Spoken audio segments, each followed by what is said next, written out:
बहुते खास छै आइले आई दिन हो, बहुते खास छै आइले आई दिन हो, अरे सब राज के मनेबे जन्मदिन हो।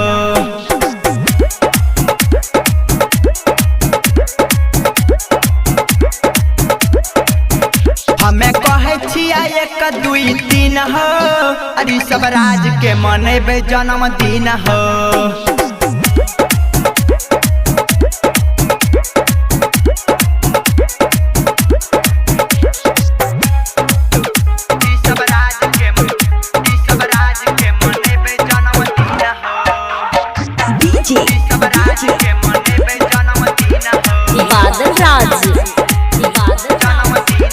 रवि मिथले सब विराट के बोलेबै, संगे संगे मिल के सबके नचेबै।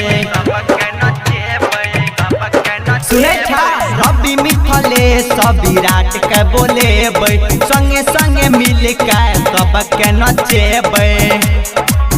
आई बगले देखो आई शुभ दिन हो, आई बगले आई देखो शुभ दिन हो, अरे सब राज के मनेबे जन्मदिन हो।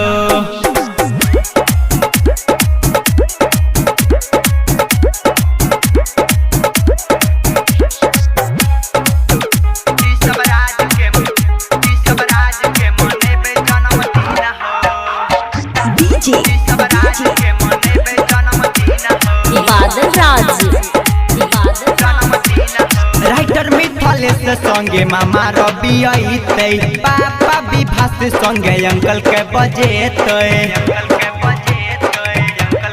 हाँ राइटर मिथलेश संगे मामा रवि अइतै, पापा विभास सब अंकल के बजैतै।